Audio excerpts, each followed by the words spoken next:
Hello बच्चों, कैसे हैं आप सभी लोग। आई होप आप स्वस्थ होंगे, मस्त होंगे। आज का जो हमारा टॉपिक रहने वाला है वो टेंस पे रहने वाला है। जैसा कि आपने, चाहे आप क्लास 5th में हो, चाहे 6th में हो, चाहे 7th में, चाहे 8th में, आपने इससे पहले टेंस के बारे में सुना होगा। जब ग्रामर की किताब उठाते हो तो वहां भी टेंस दे देते हैं, तो आपको पढ़ने में भी थोड़ी दिक्कत होती थी। लेकिन आज के बाद ऐसी दिक्कत नहीं होने वाली है, क्योंकि हम जो है आपके सारे टॉपिक्स को क्लियर करने वाले हैं इस टेंस वाले टॉपिक्स में। तो आज के बाद आप ये नहीं बोलोगे कि हमें टेंस नहीं आता, आप बोलोगे, इस जुनून के साथ बोलोगे कि हाँ, हमने टेंस सीखा हुआ है। वो भी किसके चैनल पे? Study with Pradeep Kumar channel पे। चलिए आइए स्टार्ट करते हैं। सबसे पहले बात की जाए टेंस की, तो टेंस को हम टाइम भी कह देते हैं, क्योंकि ये जो टेंस है वो टाइम को ही डिनोट करता है। सबसे पहले डेफिनेशन की बात आती है। बोलते हैं a tense tell us about when a particular work is done. तो टेंस हमें क्या बताता है कि कोई काम कब डन हुआ है, उस पर्टिकुलर टाइम को बताता है। चलिए आगे बात करते हैं। It can be divided into 3 parts. जो टेंस है वो 3 पार्ट्स में डिवाइड है। पहला प्रेजेंट टेंस, फिर पास्ट टेंस और फिर फ्यूचर टेंस। इन तीनों टेंस की जानकारी लेंगे, लेकिन उससे पहले ये 3 टाइम में डिनोट होते हुए भी ये 4 टाइम में अलग से डिनोट किया जाता है। जैसे कि अगर हम प्रेजेंट अकेले की बात करें तो प्रेजेंट भी 4 टाइम में डिनोट होता है। Present indefinite tense, present continuous tense, present perfect tense और प्रेजेंट परफेक्ट कॉन्टिन्यूअस टेंस। ये सब है क्या, इन सब की जानकारी अभी 2 मिनट में खत्म कर देंगे इसे। चलिए जानते हैं प्रेजेंट इंडेफिनिट टेंस। बोलते हैं कि ऐसा काम जो रेगुलर होता हो। जैसे बोल रहे हैं कि जाता है, खाता है, गाती है, नाचती है, रहते हैं, आते हैं, ये सब क्या है? ये सब है प्रेजेंट इंडेफिनिट टेंस। यानी कि लास्ट में ये वर्ड्स आते हैं तो हम बोल देते हैं ये क्या है? Present indefinite tense. जैसे कि पहले का बनाए तो वह स्कूल जाता है। यहाँ पे क्या है कि वह स्कूल जाता है, उसका रेगुलर वर्क हुआ। रेगुलर वर्क होने के कारण ये क्या है? रेगुलर वर्क होने के कारण ये इंडेफिनिट टेंस है। और इंडेफिनिट में अगर बात कर दिया जाए, यहाँ पे है लगा हुआ है तो ये प्रेजेंट टाइम को डिनोट कर रहा है। जैसे यहाँ पे वह नाचती है, ये भी किसको? टाइम, प्रेजेंट टाइम को डिनोट कर रहा है।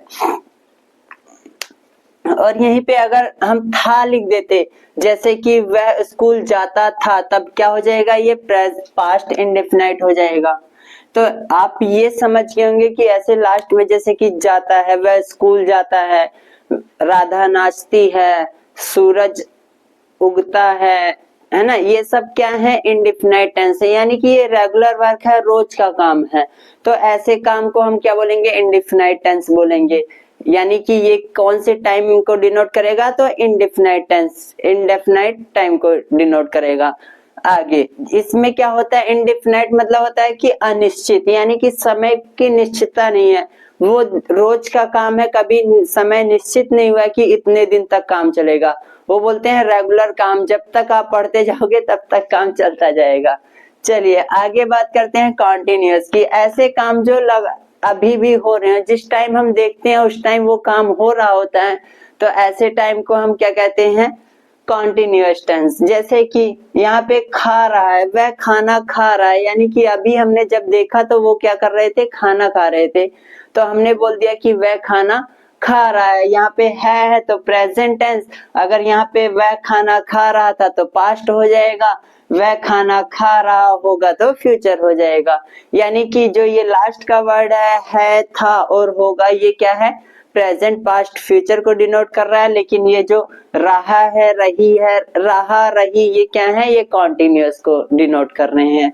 आई होप इतनी बात भी समझ आएगी। कॉन्टिन्यूअस वर्क जो होता है वो टेम्परेरी वर्क होता है, यानी कि जिस टाइम हम काम देख रहे होते हैं तब उस टाइम जो है काम हो रहा होता है।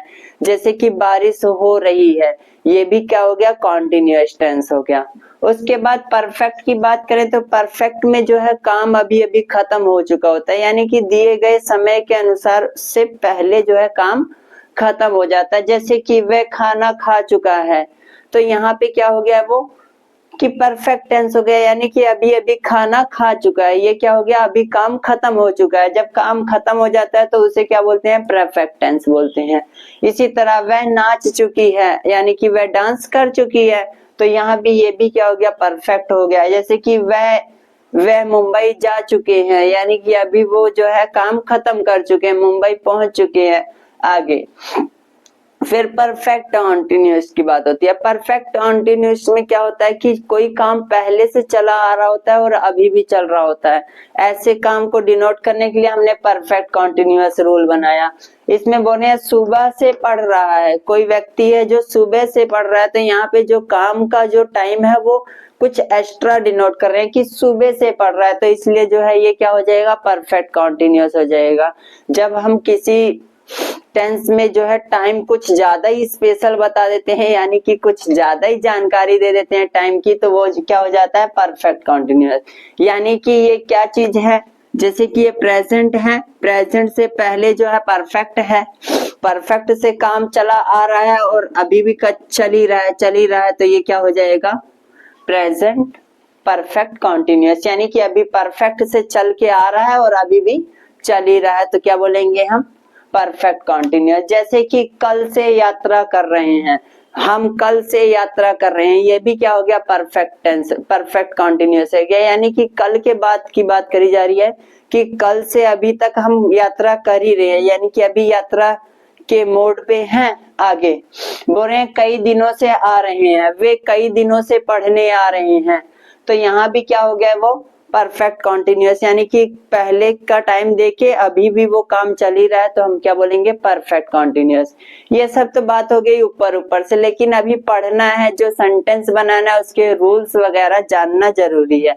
तो आप यही नोट कर लोगे कि टेंस की डेफिनेशन क्या होती है, फिर उसके कितने पार्ट्स होते हैं, ये हो जाएगा। फिर आपका क्या हो जाएगा, प्रत्येक टेंस जो है चार चार पार्ट्स में डिवाइड होते हैं। पहला होता है प्रेजेंट इंडेफिनिट, अगर प्रेजेंट की बात करें तो प्रेजेंट इंडेफिनाइट टेंस, फिर प्रेजेंट कॉन्टिन्यूअस टेंस, फिर प्रेजेंट परफेक्ट टेंस और फिर प्रेजेंट परफेक्ट कॉन्टिन्यूअस। इतना नोट डाउन करने के बाद आगे बढ़ते हैं।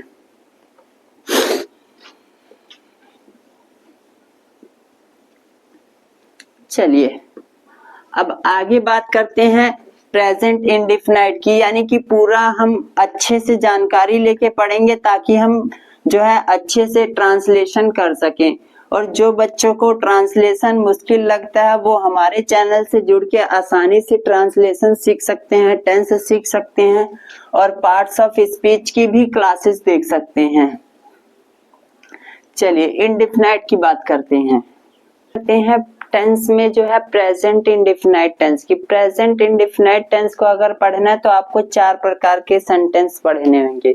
चार प्रकार के सेंटेंस में पहला आता है अफर्मेटिव और फिर इसके रूल पढ़ने पड़ेंगे, और दूसरा निगेटिव और तीसरा इंटेरोगेटिव और चौथा इंटेरोगेटिव प्लस निगेटिव।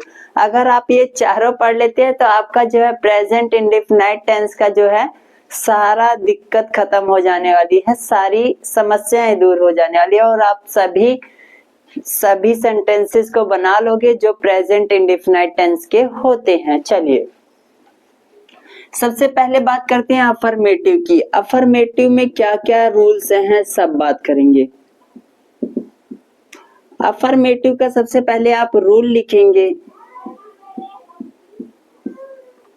अफर्मेटिव में जब हम एक सेंटेंस बनाते हैं उसमें बोलते हैं कि पहले सब्जेक्ट लिख दीजिए, फिर उसके बाद जो है वर्ब लिख दीजिए, वर्ब की बेस फॉर्म फिर एस या ईएस लगा दीजिए, फिर उसके बाद ऑब्जेक्ट लगा दीजिए। ये तो केस होता है सिंगुलर के साथ। और अगर हमारा सब्जेक्ट प्लूरल रहा तब हम बोलेंगे कि सब्जेक्ट लिखिए, वर्ब की बेस फॉर्म लिखिए, फिर ऑब्जेक्ट लिख दीजिए और काम खत्म हो जाएगा। ये आ जाता है प्लूरल में।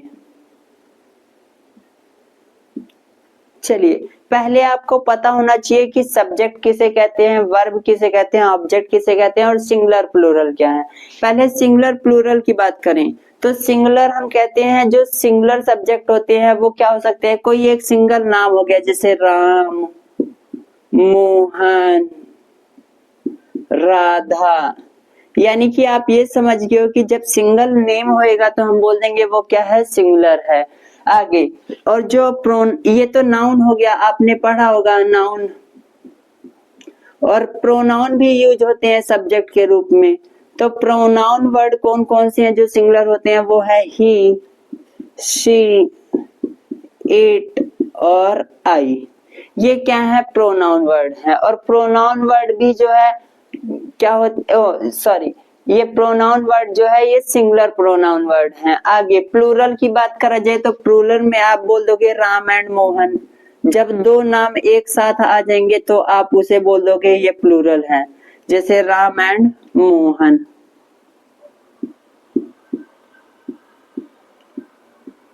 राधा एंड गीता।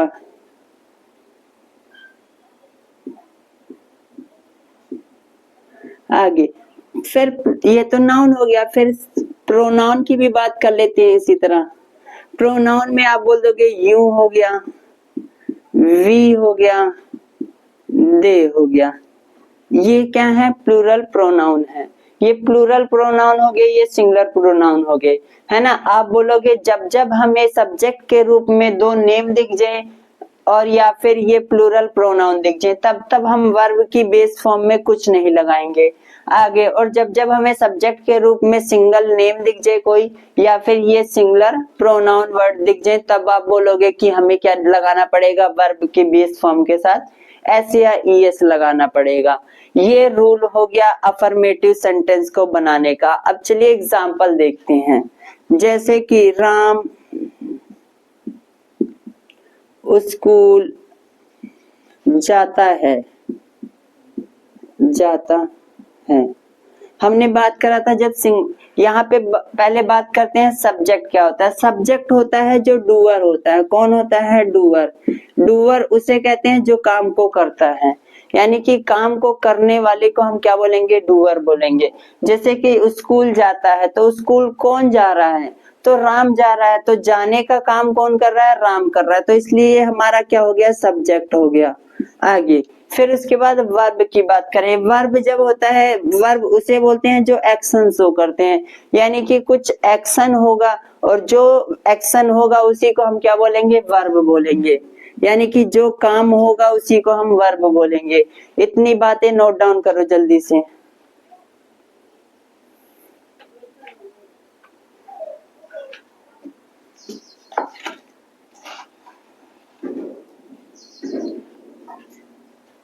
चलिए इतनी बातें नोट डाउन होगी हो तो इसे ट्रांसलेट करते हैं। और ऑब्जेक्ट क्या होता है? ऑब्जेक्ट होता है एक्स्ट्रा वर्ड या अदर वर्ड जो बच जाते हैं।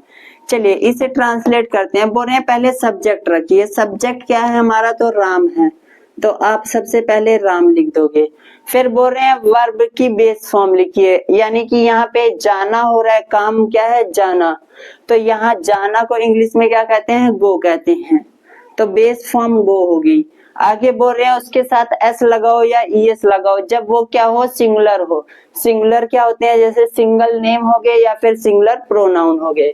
तो यहाँ पे सिंगुलर है हमारा सब्जेक्ट, इसलिए हम ईएस लगाएंगे। ईएस लगाना और एस लगाना हमने पढ़ चुके हैं नंबर ऑफ नाउन में।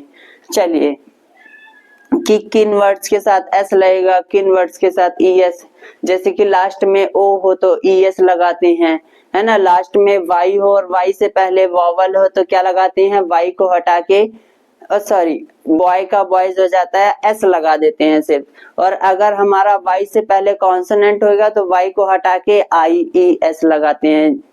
इतनी बातें आपको समझ आ रही होंगी। तो बात करते हैं इसको ट्रांसलेशन की।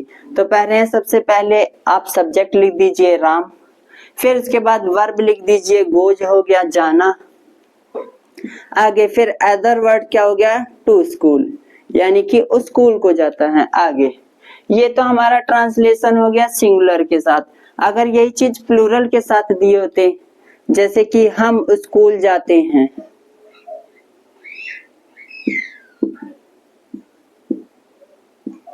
हम स्कूल जाते हैं। अगर इसे ट्रांसलेट करना हो तो यहाँ पे पहले आप ये बोलोगे कि सब्जेक्ट क्या है? कौन स्कूल जाता है? तो हम जाते हैं। तो हम यहाँ पे डूअर हो गया और इसी को हम क्या बोल देंगे? सब्जेक्ट बोल देंगे। आगे जाना यहाँ पे वर्क है तो ये क्या हो जाएगा? वर्ब हो जाएगा। और हमारा अदर वर्ड क्या है? स्कूल है। आगे इसे ट्रांसलेट करते हैं। बोल रहे हैं कि ये तो प्लूरल केस में चला गया। प्लूरल केस में क्यों चला गया, यहाँ पे वी का यूज हुआ है, वी मतलब हम हो गया, और हम एक क्या है, प्लूरल सब्जेक्ट है, प्लूरल प्रोनाउन है, तो यहाँ पे बोलोगे वी। आगे फिर उसके बाद बोल रहे हैं वर्ब लगाइए, वर्ब क्या है हमारा, गो है। आगे SEIES नहीं लगाया जाता जब प्लूरल प्रोनाउन का यूज होते हैं, तो वी गो टू स्कूल। ये हो गया ट्रांसलेशन। आई होप आपको इतना रूल समझ आया होगा। तो अब और एग्जांपल्स कर लेते हैं, जल्दी से इसे नोट डाउन करिए। बोलते हैं सूरज आसमान में चमकता है, तो पहले आप बोलोगे ये कैसा टेंस है, तो इंडेफिनिट है, क्योंकि ये रोज का काम है चमकना, क्योंकि यहाँ पे बोला चमकता है यानी रोज चमकता है। चलिए आगे बात करते हैं, यहाँ पे जो हमारा सब्जेक्ट है वो क्या है, सूरज है। कौन चमकने का काम कर रहा है, सूरज कर रहा है, सूरज हमारा सब्जेक्ट हो गया। अब बात आती है सब्जेक्ट कैसा है, तो हमारा सिंगुलर है, एक ही सूरज है वही चमक रहा है, तो ये क्या हो गया, सिंगुलर हो गया। चलिए अब बात करते हैं, हमें ये पता चल गया कि हमारा जो रूल लगने वाला है वो सिंगुलर के अकॉर्डिंग लगने वाला है। तो सिंगुलर का जो रूल है, सब्जेक्ट लिखिए, वर्ब की फर्स्ट फॉर्म लिखिए, SEIS लगाइए और ऑब्जेक्ट लगा दीजिए। तो हम बोलेंगे द सन, द सन। आगे फिर उसके बाद बोल रहे हैं वर्ब क्या है, चमकना, चमकने को इंग्लिश में कहते हैं साइन, तो साइन। आगे इसके साथ लगा देंगे एस क्यों लगाएंगे, क्योंकि ये सिंगुलर था और सिंगुलर के साथ SEIS लगाना पड़ता है। चलिए the sun shines brightly, brightly क्या है, तेजी से चमकता है, ये एडजेक्टिव यूज कर दिया मैंने। The sun shine brightly in the sky, कहाँ पे, स्काई में, आसमान में, ये हमारा क्या हो गया, ऑब्जेक्ट हो गया।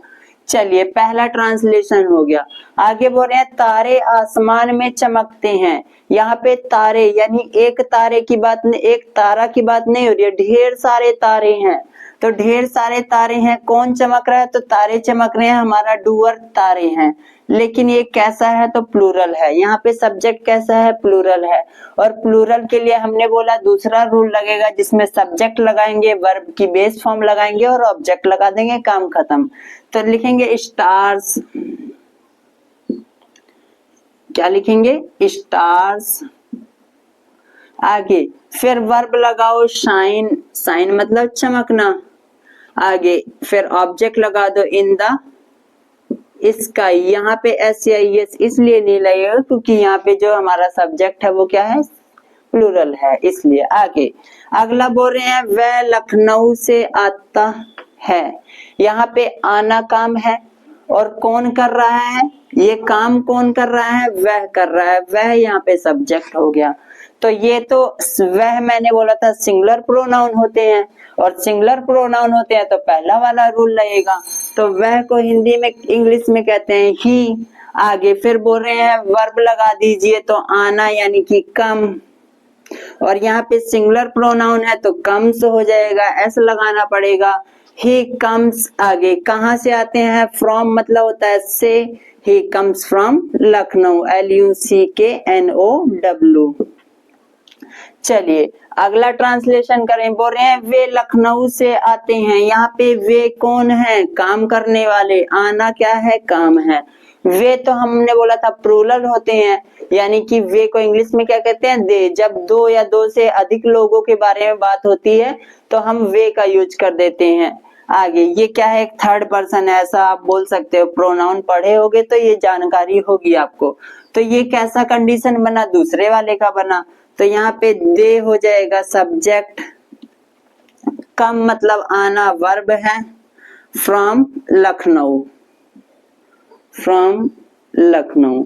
ये हमारा चारों ट्रांसलेशन हो गया, और इसी तरह आप किताब के सभी ट्रांसलेशन कर देंगे जो सिंगुलर और प्लूरल कंडीशन में होंगे। आई होप आपको इतना समझ आया होगा। फिर उसके बाद अब बात कर लेते हैं निगेटिव की। निगेटिव क्या होते हैं, ऐसे सेंटेंस जिसमें नहीं यूज हुआ होता है, जैसे वह स्कूल नहीं जाते हैं, वे रोज नहीं पढ़ते हैं, वे खाना नहीं खाते हैं, ये सब क्या है, निगेटिव सेंटेंस है। तो निगेटिव के लिए भी रूल बनाया गया अफर्मेटिव में, अफर्मेटिव खत्म, निगेटिव में भी रूल बनाया गया प्रेजेंट इंडेफिनिट टेंस में, उसमें बोला गया कि आप सब्जेक्ट लिख दीजिए, फिर अगर हमारा फर्स्ट कंडीशन का सेंटेंस हुआ, फर्स्ट कंडीशन यानी कि हमारा सिंगुलर सब्जेक्ट हुआ, तो हम डज लगाएंगे। क्या लगाएंगे? डज लगाएंगे। फिर उसके बाद आप लिख दोगे नोट। नोट लिखने के बाद वर्ब की बेस फॉर्म लगाओगे और ऑब्जेक्ट लगाओगे। इतनी बातें समझ आ रही हैं? आगे फिर अगर प्लूरल वाली केस हुआ तो हम बोलेंगे सब्जेक्ट लगा दो, इस बार डू नहीं डज लगाओ। क्यों? ये ईएस है, ईएस कहाँ दिखा रहे थे हम? फर्स्ट वाले में दिखा रहे थे, इसलिए डू के साथ ईएस लगाए। यहाँ पे डू के साथ एस या ईएस नहीं लगाएंगे जब प्लूरल हो जाएगा। उसके साथ नोट लगा दोगे और वर्ब की फर्स्ट फॉर्म और ऑब्जेक्ट। अगर इन्हीं सब का हम नेगेटिव बनाना चाहें, इतना नोट डाउन कर लियो तो इसे इरेज करके नेगेटिव बनाया जाए। चलिए देखिए निगेटिव देखिए।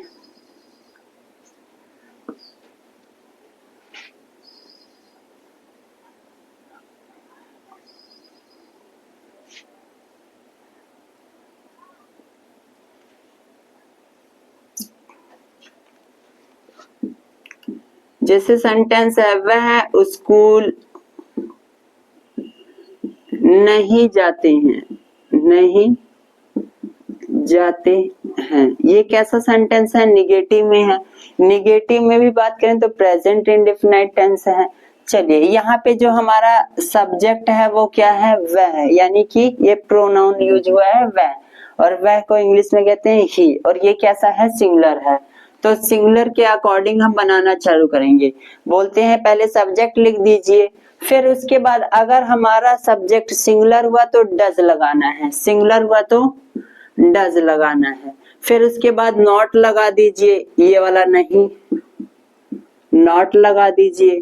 ही डज नॉट, फिर आगे वर्ब लगा दीजिए गो, जाना। फिर टू स्कूल अदर वर्ड हो जाएगा। इतनी बात समझ आई? He does not go to school, वह स्कूल नहीं जाते हैं, ऐसा इन्होंने बोला। आगे अगला है आसमान में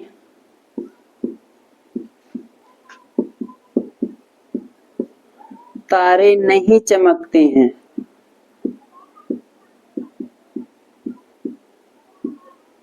ये भी क्या हो गया? निगेटिव हो गया। चलिए पहले कौन चमकने का काम कर रहा है? चमकना एक वर्ब हो गया, यानी साइन हो गया। आगे कौन चमकने का काम कर रहा है? तो स्टार। यहाँ पे हमारा सब्जेक्ट क्या हो गया? स्टार्स हो गया। क्या हो गया? स्टार्स। आगे अदर वर्ड हो गया आसमान में, इन द स्काई। आगे चलिए इसे ट्रांसलेट करते हैं। पहले आप बोलोगे सब्जेक्ट लिख दीजिए, तो काम कौन कर रहा है? स्टार्स कर रहे हैं। चमकने का काम कौन कर रहा है? स्टार्स कर रहे हैं, स्टार्स। आगे स्टार्स यानी एक स्टार तो नहीं होगा, ढेर सारे स्टार की बात कर रहे हैं, तो ढेर सारे होने के कारण ये क्या बन जाएगा? प्लूरल बन जाएगा। और प्लूरल में बोलते हैं एस या ईएस ना लगाओ डू के साथ, तो ईएस हम नहीं लगाएंगे, सिर्फ क्या लिख देंगे? डू। उसके साथ फिर ये नोट वाला किस्सा यहाँ ला देंगे, नहीं को लिख दिया हमने, तो स्टार्स डू नॉट, फिर वर्ब लिखिए साइन, चमकना। तो क्या हो जाएगा? Star do not shine in the sky. ये हमारा पूरा ट्रांसलेट हो गया। तो इतनी बात समझे आप? अगर सिंगुलर रहेगा तो डज लगाना, डज नॉट, और प्लूरल रहा तो डू नॉट लगाना। एक और करते हैं, आइए अगला हम बोलते हैं, जैसे कि वे लखनऊ से नहीं आते हैं, वे लखनऊ से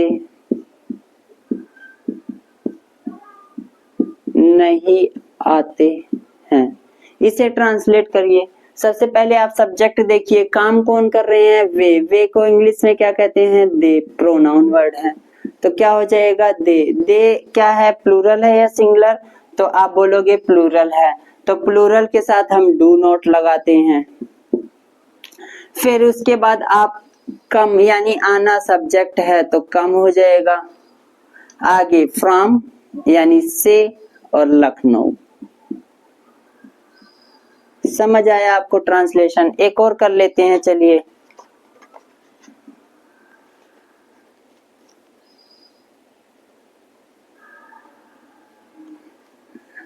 सूरज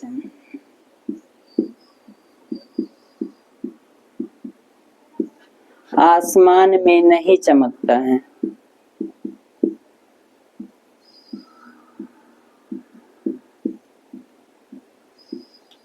तो आप क्या बोलोगे, इससे ट्रांसलेट करना होगा तो पहले बोलोगे चमकने का काम कौन कर रहे हैं, तो सूरज यानी सन। आगे ये सिंगुलर है तो डज लगाना पड़ेगा, डू के साथ ईएस और फिर नॉट लगाना पड़ेगा।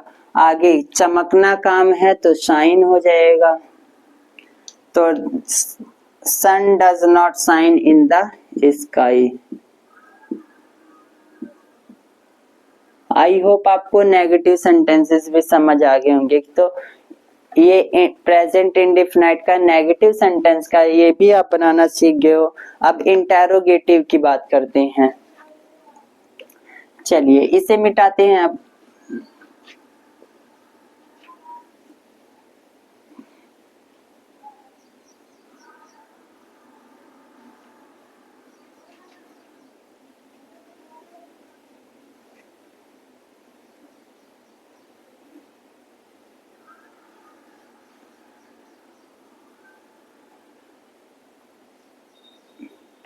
इंटेरोगेटिव हमारे दो प्रकार के होते हैं। कितने प्रकार के होते हैं? दो प्रकार के।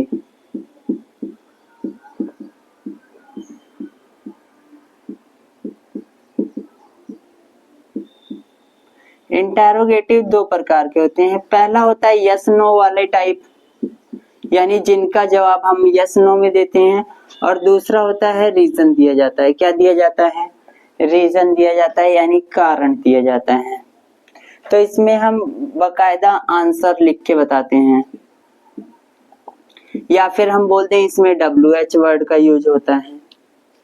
समझे? WH वर्ड कौन कौन से हो गए? What, why, when, how, where,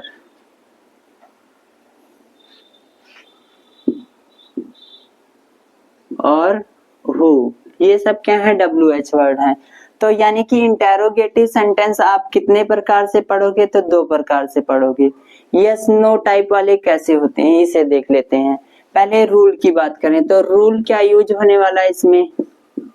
इसमें बोलते हैं रूल पहले आप डू या डज पहले लगा दीजिए, और डू और डज की कंडीशन आप समझ गए होंगे। डू प्लूरल के साथ और डज जो है सिंगुलर के साथ। उसके बाद आप सब्जेक्ट लगा दीजिए। सब्जेक्ट के बाद आप क्या लगाओगे? वर्ब की बेस फॉर्म लगा दो और फिर ऑब्जेक्ट लगा दो, ऐसे।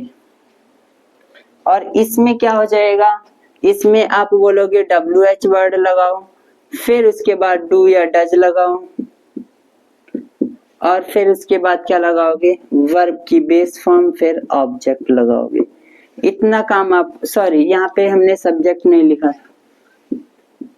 सब्जेक्ट लगाओगे, फिर वर्ब की बेस फॉर्म, फिर ऑब्जेक्ट।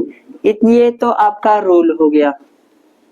तो इसे डब्बे में पैक कर लो और जो है मिठाई के रूप में बांट देना अपने दोस्तों के साथ भी, यानी कि इस लिंक को आप दोस्तों के साथ शेयर कर दीजिए ताकि वो भी जो है पढ़ाई कर सकें और इस टेंस का सिरदर्द दूर कर सके। तो इस बार सभी भाई बहन इसे पैक करके अपने भाई को, जो बहनों को अपने गिफ्ट में दे देंगे रक्षाबंधन पे, कि इसे पैक करके दे दोगे और बोलोगे कि टेंस का दुख दूर कर लीजिए।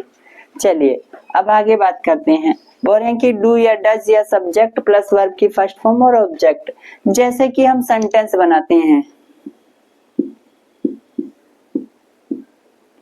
क्या वह स्कूल जाते हैं? अगर मैंने ये किसी से पूछा तो वो बोलेंगे या तो यस बोलेंगे या तो नो बोलेंगे। इसके अलावा तो वो रीजन देने बैठेंगे नहीं, क्योंकि हमारे पूछने का तरीका ही ऐसे है कि वो या तो बोलेंगे हाँ जाते हैं, दूसरा नहीं, बस। तो ऐसे सेंटेंस को हम क्या बोलेंगे? इंटेरोगेटिव, वो भी किस प्रकार का? यस और नो के आंसर वाला। चलिए इसे अगर इंग्लिश में ट्रांसलेट करना हो तो रूल हमारे सामने है। बोल रहे हैं डू या डज लगा दीजिए। डू या डज किसके अकॉर्डिंग लगेगा? सब्जेक्ट के अकॉर्डिंग। सब्जेक्ट सिंगुलर है तो डज लगा दीजिए। यहाँ पे काम जो है करने वाला कौन है? वह एक सिंगुलर प्रोनाउन है, इसलिए हम किसका यूज करेंगे, डज। फिर डज ही, आगे जाते हैं, वर्ब हमारा क्या हो गया, गो टू। क्या वह स्कूल जाते हैं, यहाँ पे स्कूल लिख लेना, मार्केट भी लिख सकते थे। चलो, does he go to school. ये क्या हो गया हमारा, एक क्वेश्चन इंटेरोगेटिव सेंटेंस का एक एग्जांपल हो गया, जिससे आप ये समझे कि हम किस प्रकार यस नो टाइप वाले क्वेश्चनों को हैंडल करते हैं। जैसे अगला लिख लेते हैं, क्या वह दिल्ली से आते हैं।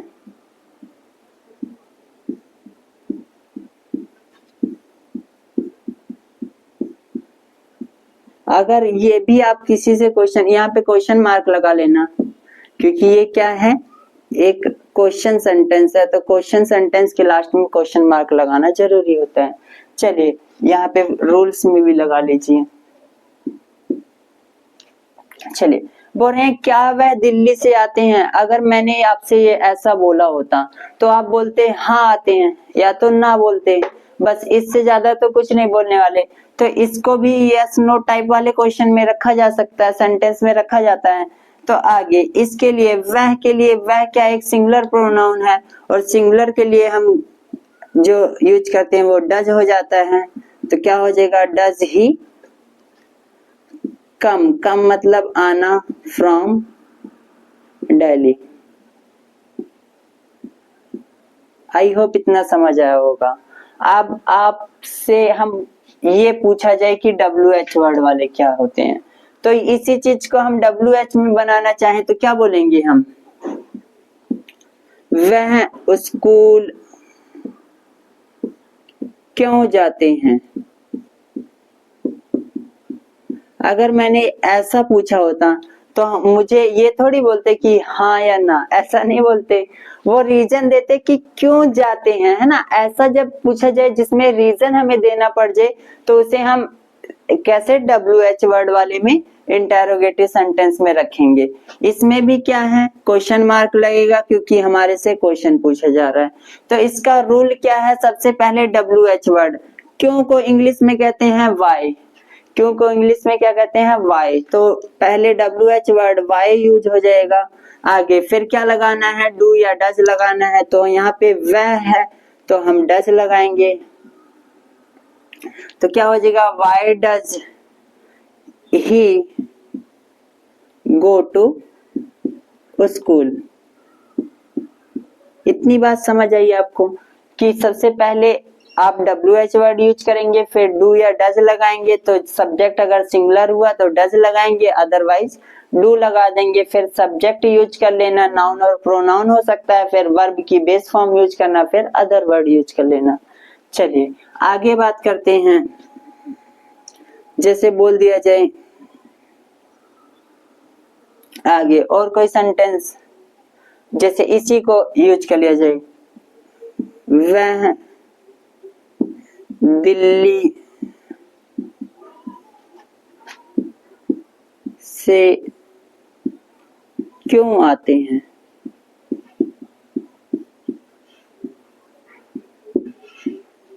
ये भी क्या हो गया, एक ऐसा सेंटेंस हो गया जिसमें जो है क्वेश्चन पूछा जा रहा है और क्वेश्चन जो है रीजन वाइज पूछा जा रहा है। तो बोल रहे हैं वह दिल्ली से क्यों आते हैं, हमने कारण पूछा कि वे दिल्ली से क्यों आते हैं। हो सकता है वो रहते हो वहां पे, हो सकता है उनका मदरलैंड हो या फिर फादरलैंड हो, यानी कि माता जी का घर हो या फिर पिताजी का घर हो या दादाजी का घर, ऐसे बोल सकते हैं। तो इसलिए वो वहां से ड्यूटी करने यहाँ आते हैं, ये भी बोल सकते हैं ना। तो ऐसे सेंटेंसेस को चेंज करने के लिए हमारा रूल जो लगेगा वो इस प्रकार लगेगा। पहले WH वर्ड, क्यों को इंग्लिश में हमने बोला वाई बोल दीजिए। आगे वाई के बाद डू या डज लगाइए, तो यहाँ पे सिंगुलर प्रोनाउन है तो डज लगाएंगे। फिर वाई डज ही, आगे फिर उसके बाद वर्ब लगाइए, आने को कहते हैं कम, Why does he come from Delhi?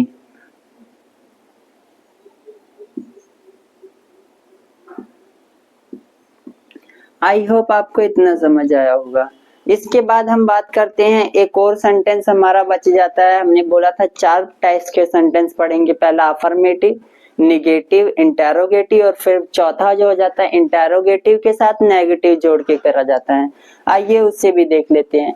ये सब आपकी बेसिक क्लासें हैं। बेसिक क्लास लेने के बाद हम उस लेवल तक जाएंगे जिस लेवल तक एसएससी के एग्जाम जाते हैं, यानी कि आपको पहले बेसिक जानकारी रहेगी तभी आप वहां तक जा पाएंगे। पहले आपको हिंदी से लेके इंग्लिश तक ट्रांसलेट करना आएगा, तो उसके बाद हम इंग्लिश टू इंग्लिश भी पढ़ लेंगे। तो उसके लिए आपको जो है पूरा लेक्चर अच्छे से देखना पड़ेगा। तो अब बात करते हैं नेगेटिव और plus interrogative plus negative, interrogative plus negative.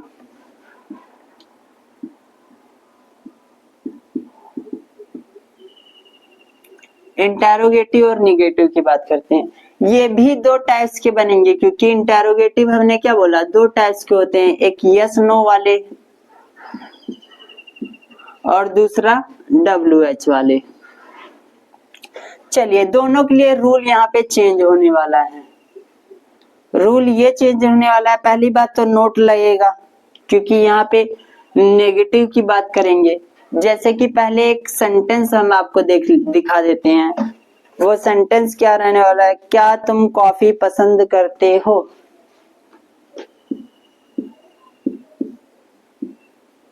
क्या तुम कॉफी पसंद नहीं करते हो?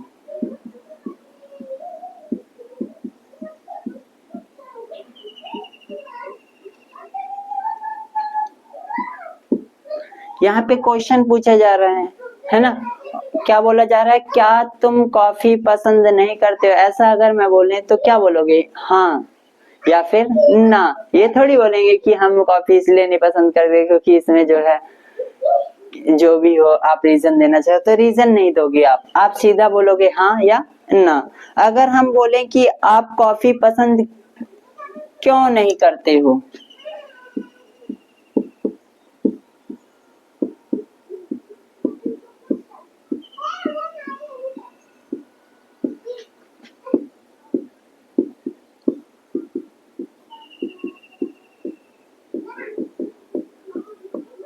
अब तो हमने रीजन पूछ लिया डायरेक्ट, और जब रीजन पूछ लिया तो वो WH वर्ड में चला जाता है। इतनी बातें आपको समझ आ रही है। अब इसे ट्रांसलेट कैसे करना है उसके लिए रूल समझिए आप। यहाँ पे रूल आपको क्या लिखना पड़ेगा, रूल आप बोलोगे सबसे पहले हमें क्या लगाना पड़ेगा, तो यहाँ पे डू या डज लगाना पड़ेगा। क्या लगाना पड़ेगा, डू या डज। फिर उसके बाद आप सब्जेक्ट लिखोगे, फिर उसके बाद आप नोट लिखोगे, फिर वर्ब की बेस फॉर्म लिखोगे, फिर ऑब्जेक्ट लिख दोगे। आपने क्या बोला, पहले डू या डज लगा दें, फिर सब्जेक्ट लगा दें, फिर नोट लगा दें, फिर वर्ब की बेस फॉर्म लगा दें और ऑब्जेक्ट लगा दें। लेकिन इसमें किस्सा पलटने वाला है। इसमें किस्सा ये पलटेगा कि जो है सब्जेक्ट जो है बाद में डालो, पहले डज या डू या डज के साथ नोट चिपका दो। तो आप क्या बोलोगे कि पहले WH वर्ड डालेंगे, ये तो आपको पिछले लेक्चर में पता चल गया, पिछले सेंटेंस में पता चल गया। WH वर्ड डालने के बाद आप डू या डज लगाओगे और फिर इसके साथ नॉट लगाओ। नॉट लगाने के बाद सब्जेक्ट लगाना, यानी कि रीजन वाले में नॉट के बाद सब्जेक्ट लगेगा और यस नो वाले में नॉट से पहले सब्जेक्ट लग जाता है। बस इतना आपको ध्यान में रखना है। इतना ध्यान में रखोगे तो सब काम खत्म हो जाएगा। इसे कब क्या कर दोगे आप, डब्बे में पैक करके रक्षाबंधन क्या गिफ्ट अपनी सिस्टर्स को दे दोगे ताकि वो भी पढ़ाई कर सके हमारे चैनल से। चलिए इसके बाद अब डब्बे में पैक कर दिया आपने, अब कोरियर करना है। कोरियर करने के लिए आपको सेंटेंस इंग्लिश में बोलना है, तो इंग्लिश में बोलिए। चलिए पहले आपको क्या लगाना है, डू या डज लगाना है। किसके अकॉर्डिंग, सब्जेक्ट के अकॉर्डिंग। सब्जेक्ट क्या है, यू है। यू मतलब होता है तुम, और यू क्या है, प्लूरल है। क्या है, प्लूरल है। तो आप बोलोगे प्लूरल के लिए तो आपने सिखाया है डू लगा दो, तो लगा दीजिए। डू के बाद आप क्या लगाओगे, सब्जेक्ट लगाओगे, डू यू, फिर उसके बाद नॉट लगा दो। आगे पसंद करना क्या है, काम है, तो लाइक हो जाएगा, क्या हो जाएगा, लाइक हो जाएगा। तो क्या हो जाएगा, do you not like coffee. चलिए यहाँ पे लगा देंगे आप क्वेश्चन मार्क, रूल में भी लगा देंगे आप क्वेश्चन मार्क। तो इंग्लिश में आपने ट्रांसलेट किया तो क्या बोलोगे, do you not like coffee, क्या तुम कॉफी पसंद नहीं करते हो। लेकिन अगर इसी को इसमें चेंज करना होता तो क्या आप लिखते, पहले WH word why do not लग जाएगा, आप क्या लग जाएगा, नॉट लग जाएगा, फिर यू लगाओगे, फिर सब्जेक्ट लाइक, फिर उसके बाद कॉफी, फिर उसके बाद क्वेश्चन मार्क। चलिए तो आप इंग्लिश में इसी को बोलना चाहोगे तो क्या बोलेगा, why do not you like coffee, तुम कॉफी क्यों नहीं पसंद करते हो। इस प्रकार आपने ट्रांसलेट करना सीखा होगा। आई होप आपको चारों समझ आ गया होगा, चारों सेंटेंस कैसे। आगे एक और सेंटेंस लेते हैं, क्या तुम तैयार नहीं हो, क्या तुम तैयार नहीं हो। ये भी कैसा हो गया, इंटेरोगेटिव हो गया। और इसमें मैं कैसे जवाब दूंगा, अगर कोई मुझसे पूछे क्या तुम तैयार नहीं हो, तो या तो मैं यस बोलूंगा या तो नो बोलूंगा। चलिए तो इसके लिए ट्रांसलेट करने के लिए आप बोलोगे कि आपने बताया कि सब्जेक्ट अगर देख लें, अगर सिंगुलर होगा तो डज लगा देंगे, नहीं तो डू लगा देंगे। तो तुम यानी कि यू प्लूरल है तो डू लगा दो पहले, तो डू यू। आगे फिर आपने बोला कि नॉट लगा दो, डू यू नॉट रेडी, बस खत्म, क्या तुम तैयार नहीं हो, डू यू नॉट रेडी। आगे अगर इसी को बोले तुम तैयार क्यों नहीं हो,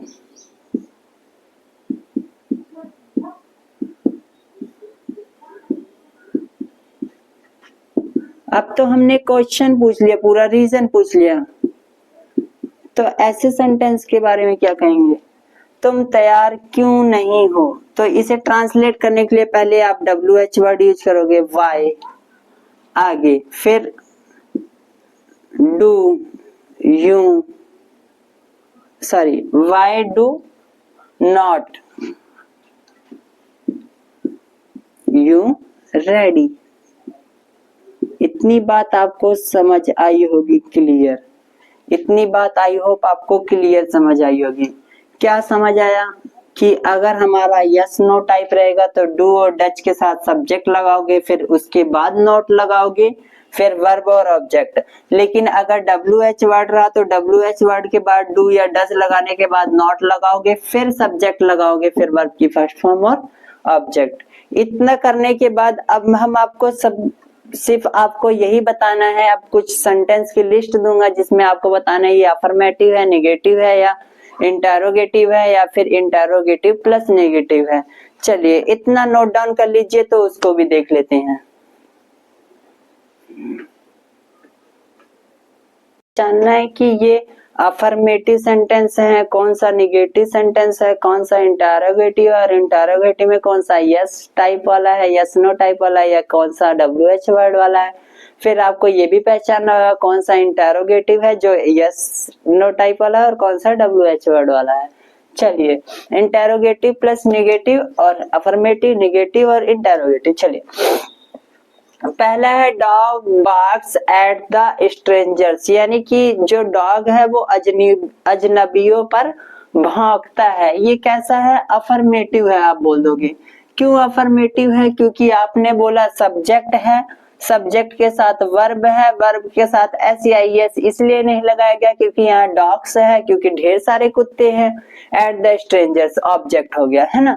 आगे इसके बाद आप दूसरे की बात करें, you do not obey your father, तुम अपने पिताजी की आज्ञा नहीं मानते हो। तो ये कैसा हो गया, नेगेटिव हो गया। निगेटिव इसलिए हो गया क्योंकि आपने बोला सब्जेक्ट है और उसके बाद डू या डज लगाने के बाद नॉट लगाया इन्होंने, फिर उसके बाद ऑब्जेक्ट हो गया और वर्ब हो गया और ऑब्जेक्ट हो गया, इसलिए ये क्या हो गया, नेगेटिव हो गया। रूल को पूरा पूरा फॉलो हो रहा है। आगे, does he beat our children, क्या उन्होंने अपने बच्चों को पीटा, तो इसमें क्या हो गया, ये कैसा है, तो आप बोलोगे इंटेरोगेटिव है। कैसा है, इंटेरोगेटिव है। इंटेरोगेटिव में भी कैसा है, ये यस नो टाइप वाला है। यस नो टाइप वाला है इसलिए है क्योंकि यहाँ पे WH वर्ड का यूज नहीं हुआ है। फिर उसके बाद बोल रहे हैं why does Mohan's brother tell lie. Lie मतलब, ली मतलब होता है झूठ, तो बोल रहे हैं कि व्हाई डज मोहन्स ब्रदर, यानी कि मोहन के का भाई झूठ क्यों बोलता है, तो ये कैसा हो गया, इंटेरोगेटिव हो गया। सबसे पहले आप बात कर दोगे। और इंटेरोगेटिव में भी कैसा है, WH वर्ड वाला है, क्योंकि यहाँ पे WH वर्ड का यूज किया गया है।